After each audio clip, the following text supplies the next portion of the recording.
Hey everybody, thank you for joining us. We have a special episode today, and I actually get to interview my own co-host, Omar Ramirez. We're gonna dig in on how workplace teams are evolving as a result of the past 3 years of change. And we'll dive into how teams can start to adapt and design their future. My name is Rebecca Corliss, and welcome to True Understanding.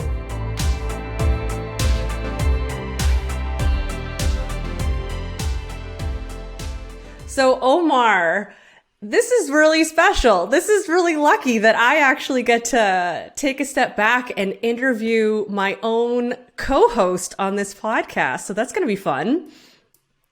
Yes, for you. For me, it's absolutely fun because I joked with Omar that maybe we can take the gloves off a little bit. We can really drill in, But no, I think we're gonna have a great time. I mean, for folks listening and watching, I mean, Omar is a workplace expert on his own accord that I love sharing the virtual stage with. So I'm excited to interview you and learn a little bit more from your experience and hear what you have to share. So to dive right in, for folks who have not read your bio all over the podcast page, can you give us a little bit of a high level of what you do today? And then after you chat about that, I'd love for you to take a step back and actually talk about your journey here and some of those unique roles you've had. Gosh, yeah. So today I am the owner of a company called Affordances. We're an experience consultancy that helps companies design solutions for the future of work.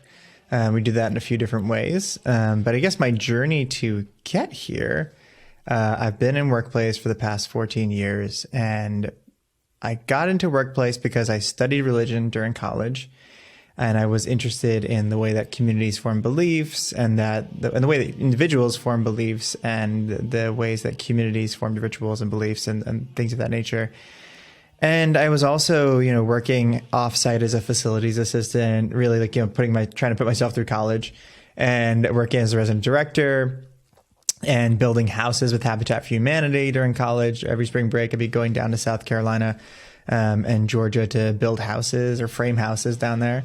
And I guess when I graduated, I was kind of a little bit lost, wandering a little bit. And I found that I wanted to combine that sense of community building and that sense of physical building. And I found the world of facilities management at the time. And it really stuck for me. I was lucky enough to get my first job as a mailroom halftime facilities person at Google, New York, and worked my way up from there.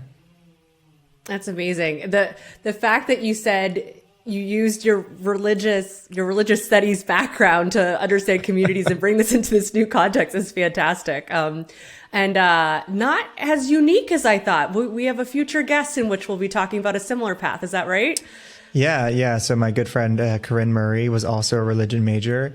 And a few other people who I won't call out in the industry, but a few other people who are insights and specifically like insights and research people within the industry were also theologians at one point or religious study majors, which is a fascinating thing to think about. But you think about like the idea of like culture and rituals and community and how it forms and how beliefs form.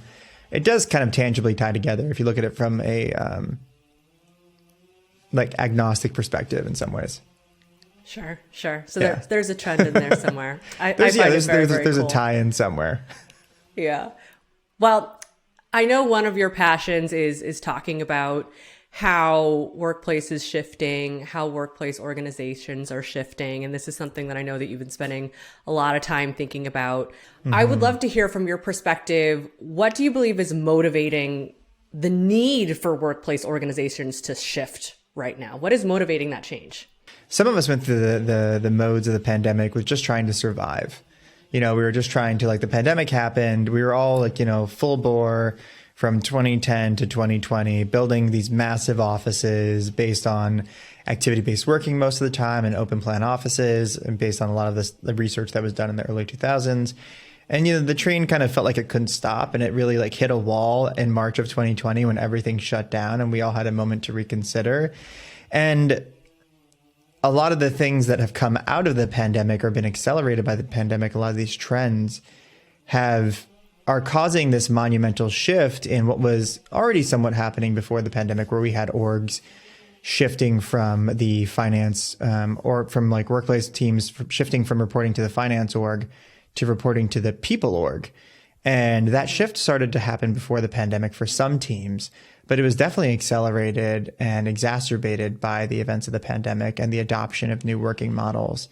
More and more people are reconsidering their ways of working than ever before. And teams actually had a moment to stop and think, like, are we doing things the right way? Do we have the right team members on board to go into the future? Does our team have the right skill sets to go into the future? And I think that pause has given us all a moment to reconsider. And I think it's been a good thing. It's just some companies are now further along than others. Some companies are still just getting started. Got it. So the shift that you're seeing is the move for workplace teams to go from the finance org to the people org. Yeah. What you said that's very interesting is while this was accelerated post-pandemic, it was happening before.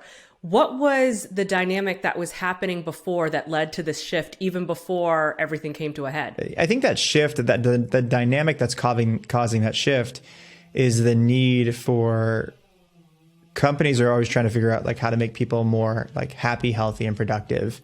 And one of the ways to do that is to take a more design thinking led approach and consider workplace as more really of a product and that enables employees. And that dynamic shift that was starting to happen in the 2015, 2016 era was causing people to shift over to the people org. And part of the reason for this is because it's easier to advocate for human needs from the people org side and advocate the finance team to spend that money as opposed to being part of the finance team and advocating against your own team to spend money for the people org. You know, you want to be acting as an advocate for the employees, and it's easier to do that, I think, from the people org overall. Yeah, focus on what you're giving, what you're getting, the outcome, and really driving that impact versus maybe a fiscal mindset or a cost-saving mindset. It's about gaining versus preserving, perhaps. And I think you can still...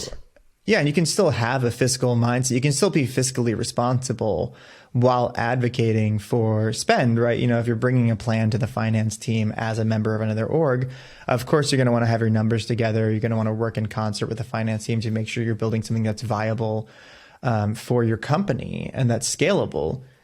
But you just have a very different viewpoint when you're advocating to a team as opposed to advocating as part of that team, if that makes sense. Yeah, that makes sense. So now this is all about serving people and putting people at the heart of it. How have some workplace responsibilities then shifted in service of this new need, of this heightened focus? Yeah, I mean, I think we've seen this over the past, I would say like 10 to 15 years. You've started to see this shift, or I guess it's not really a reverse specialization, because when I started in workplace in 2000, well, I was working in workplace during college. During college, I was doing mostly it was more manual labor stuff, right? Because I was a facility. You're just lifting heavy boxes. Yeah, I was like, lifting heavy boxes, cleaning things, changing out filters on pool. It was like it's a whole thing. Important work. I mean, yeah, somebody had to make sure the chlorine levels were right. Otherwise, that facility wouldn't work. 100%. Yeah, I mean, these are like the things that are essentials. And I think when we think of the essential skill sets, right, of what was, facilities management, the essential skill sets of facilities management look very different than the essential skill sets of an employee experience program. And that's kind of how I think about this, right? So when I was first coming into workplace in 2000, corporate workplace in 2009, the essential skill sets were things like vendor management, move management, budget management, like space planning. And all of these things really revolved around the physical aspects of the space, but they were still a service model, right? Like you were still like providing a service so that things ran smoothly and the employees would have a good experience, and you would minimize the friction in employees day to day. We didn't really describe it as that, but you were trying to reduce friction. You didn't want people to miss meetings because the calendars weren't put up, because this was still the time period where we were putting up physical pieces of paper to show which conference rooms were booked, and people would like erase things and mark things off and steal rooms. But we were reducing friction, but the skill set was very much focused on the physical space. And, when I look at the organizations now, if someone was starting off in, as an employee experience manager and an employee experience assistant at a company, the skill sets would probably look more like internal communications and program development and program management. And yes, still budgeting and fiscal responsibility. but maybe design thinking. And these skill sets are more focused on the humans than they are focused on just the physical building. And you're still trying to reduce friction. But, my general argument to teams that we're talking with now, or general thing that I'm trying to get across to them, is that the essential skill sets are the more people-centric skill sets. And then the specialization afterwards that should be happening now is specializing in FM, or specializing in project management, or specializing in construction management, because everyone's going to need these essential human skill sets. And then we can specialize further from there. Whereas in the beginning of career journeys in 2009, 2010, and up through 2020, the essential skill sets were, okay, learn how to manage the office, learn how to manage the vendors, learn how to manage the budget and the physical space. Whereas I think that's getting flipped on its head a little bit now, because more and more companies are starting off in a hybrid model and they might start as a remote first model and then eventually need space as they start to scale or change over time. So I think those skill sets are kind of switching places now.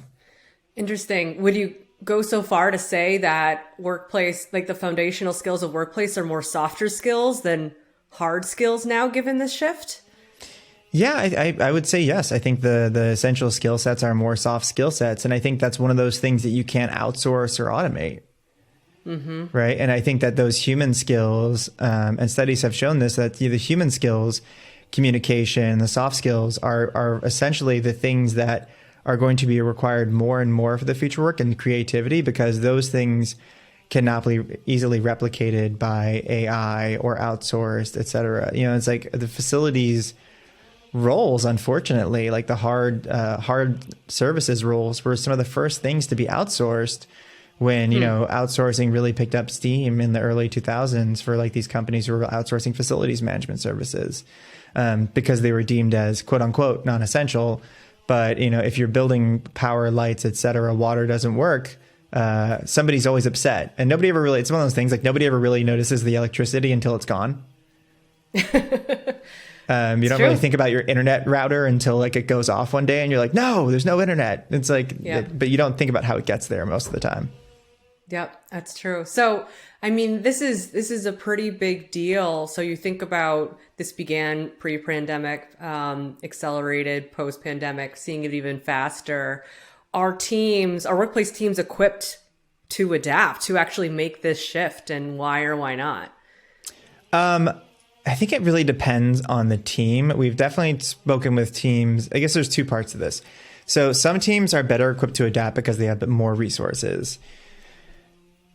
And some teams are less well equipped because they're under-resourced, which is a critical thing that happens, especially to young teams. You tend to be under-resourced. You're always asked to do more with less. I think the dangerous thing here for teams is I've seen teams try to change titles before they update skill sets. And I think that's a huge, huge mistake. They'll be like, oh, well, now you're an employee transformation specialist. And it's like, I'm still the same person. What does that mean for me? Right. And it's like, okay, it's great that you gave this person a new title, but you can't really suddenly call a Toyota a Bugatti and be like, oh, it's a Bugatti now. It's like, no, it's still a Toyota. The same thing. You haven't changed anything about this car. It's still the exact same car. But we really need to focus on that holistic change. I think some teams are better prepared than others. Some teams have started to make these updates. Some teams have started to bring in new skill sets by bringing in new team members or redesigning their org. I think the things we generally say to people is the first thing you need to do is assess your org and involve your team in those discussions, right? You want to develop a plan and co-design it with your team. If your company suddenly says, hey, we're a work from anywhere company, we're going to still have offices, and we're also going to let people make the choice and be flexible about when they're coming in.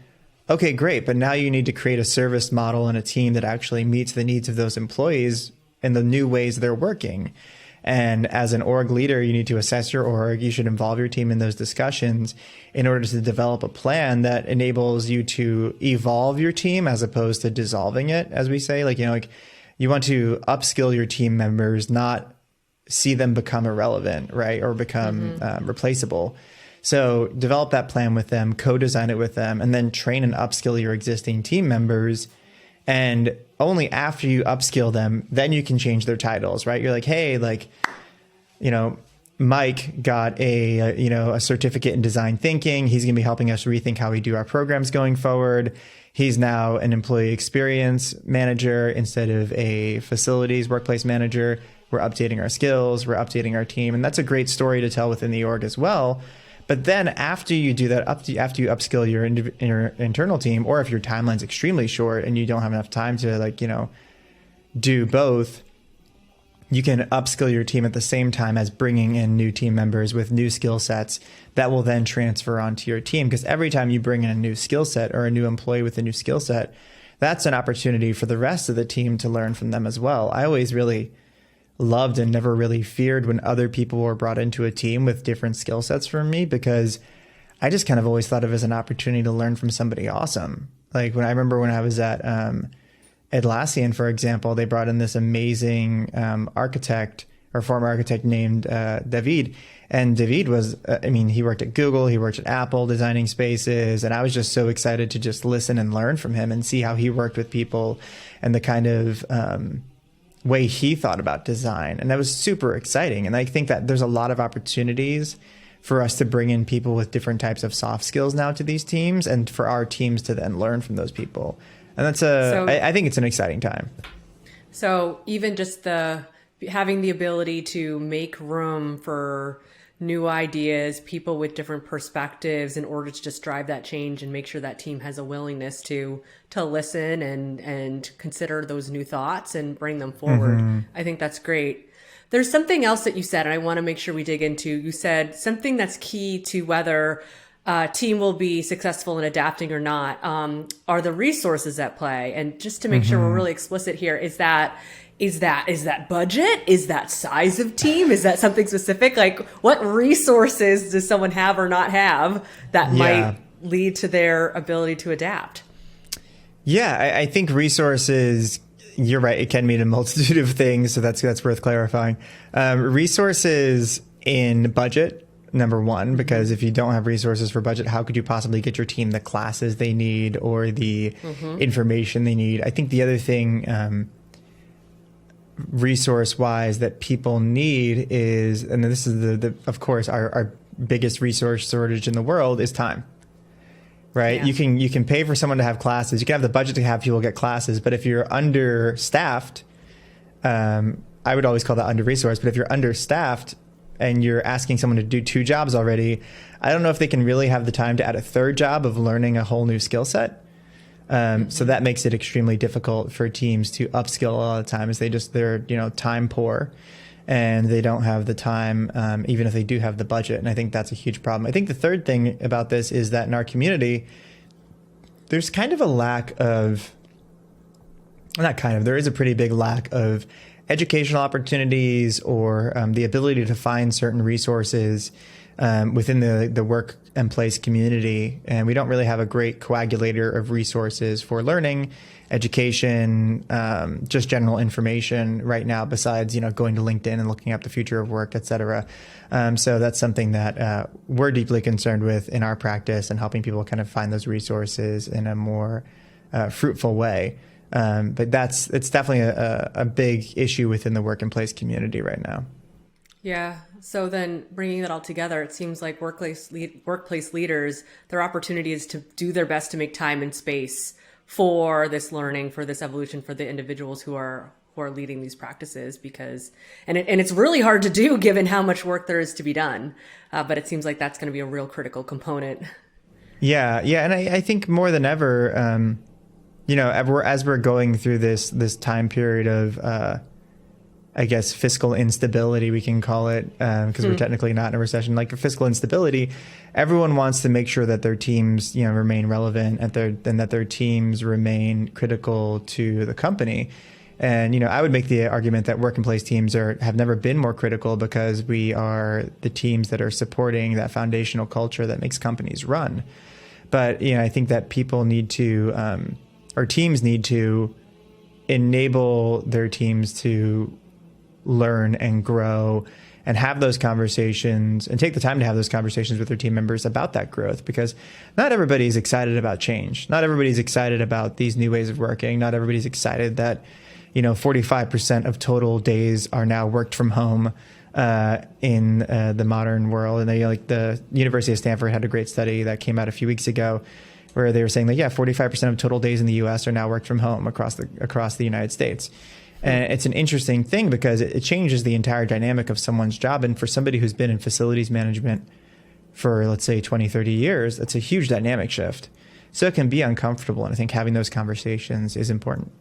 So that makes sense to dig into kind of the personal shift, the experience that one has as an individual and having to overcome that. Is there a leadership and or business argument to not move workplace under people and to have it remain under the finance org?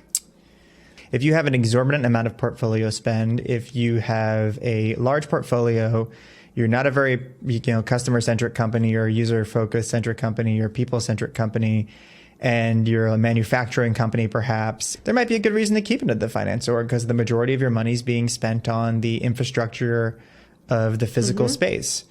I think for any company that is focused on human capital as being one of their most important assets, where people are your most important asset, then I think it makes sense to have it in the people org. I'm sure there's definitely arguments that I'm sure someone could make to me to have it into the finance org for certain types of companies.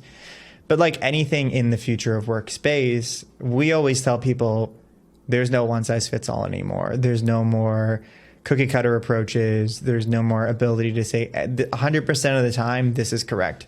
I just think that doesn't exist anymore, unfortunately.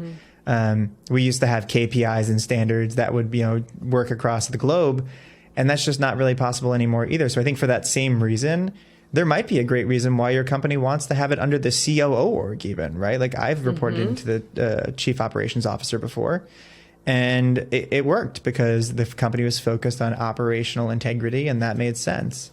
So I think it actually tells me when I look at companies and I look at job roles and teams, it tells me a lot about how that company is oriented when I look at whether they're under the chief finance officer, or the chief people officer, or the COO, or sometimes even the chief administrative officer.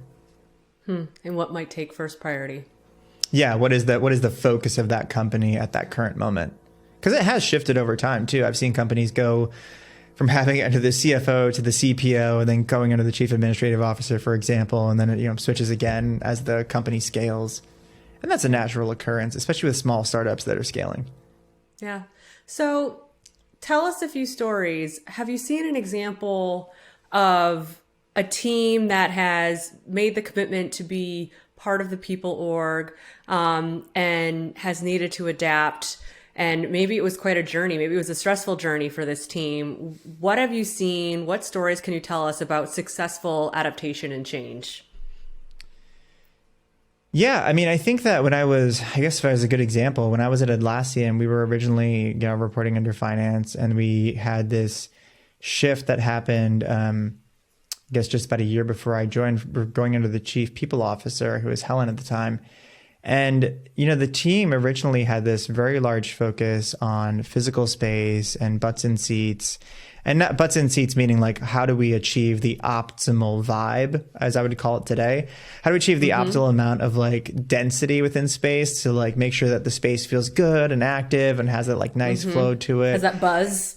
That buzz, exactly. Yeah. That's what you wanted. And like, for that company specifically, there was this formula they figured out where it was like, if we have 80% occupancy on any given day, that's the sweet spot. But if we fall to 70, the vibe falls a little bit. If we go to 90, it gets a little too crunched inside. And this was based off a bunch of different metrics, et cetera.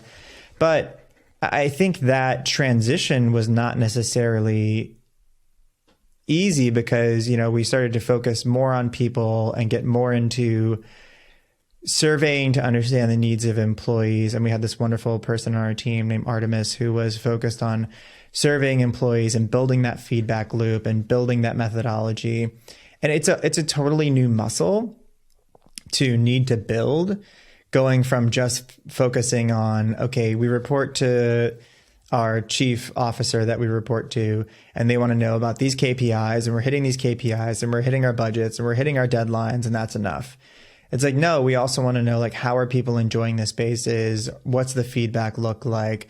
How are we learning from that feedback? And I think that they did a really good job on Atlassian team of bringing in new team, like building skill sets internally, but also bringing in new team members over time to add to those skill sets in order to build those new muscles, right? And like bringing in people who had backgrounds in architecture, interior design, design thinking, and, building employee feedback loops. And that model was a really critical thing that happened in that, pre-2018, 2019 era for that team to continue to scale and grow and build new exciting things.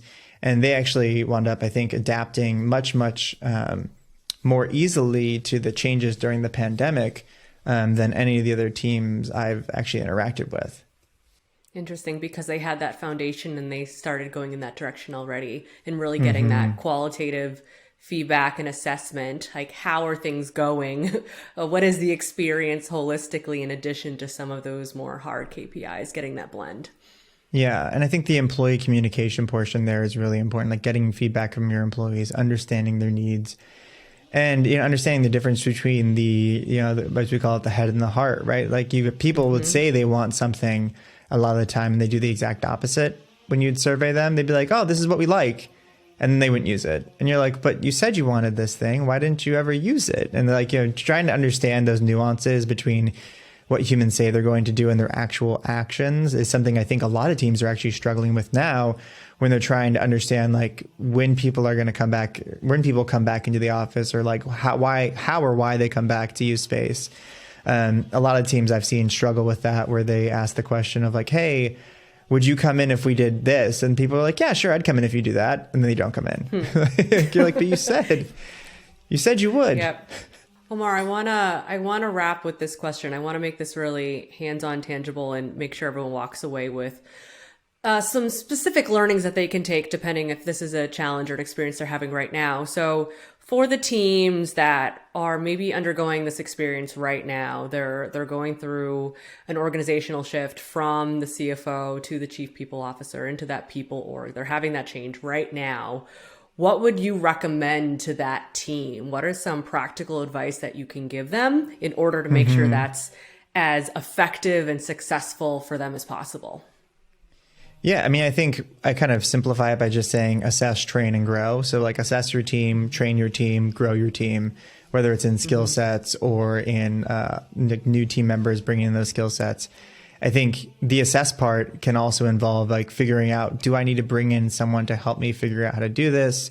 Do I need to bring in a consultant or someone from the outside to just advise on this, to help us work through these problems, to facilitate those conversations? I think that's a really important thing to consider. I think there's no better time to start than now, because the world has changed and the dynamics have shifted. And as the world of work starts to solidify a little bit more over the next year, we're going to see more and more companies make decisions about their working models. Companies previously, before the pandemic, have been signing 5 to 10 year leases. And as more of those leases start to expire, companies can really start to make true decisions about what their work models look like going forward. And so I think it's better to prepare your team for what is coming than to wait and see what happens and try to train yourself after. Oh, I love that. Do your best to prepare your teams for what is coming versus wait and see and prepare after, because then it might be too late. That's really, really good advice. Well, Omar, this has been so much fun. I am so glad that I got the chance to interview you directly. I mean, you have so much experience and wisdom that you can get. And I know this is a topic that's really successful and really important to many. So thank you for chatting with me. I appreciate it. No, thank you. And I guess next time I get to grill you, right? This is how this works. Yeah, well, I'll let you return. Yeah, you can return the favor. We'll see. I think that's only fair. Yeah. But yeah, thank you so much. Awesome. Thank you. Hey there, this is Omar Ramirez, co-host of the True Understanding podcast. If you've enjoyed this episode, please leave us a 5-star review to help us expand our reach and grow our community of workplace leaders. If you'd like to suggest a topic or guest, please drop us a line at trueunderstanding.vergesense.com. The True Understanding podcast is created by VergeSense. Over 130 global companies rely on VergeSense for a true understanding of how their workplaces are used, so they can continuously and confidently optimize spaces to reduce costs and improve employee experiences.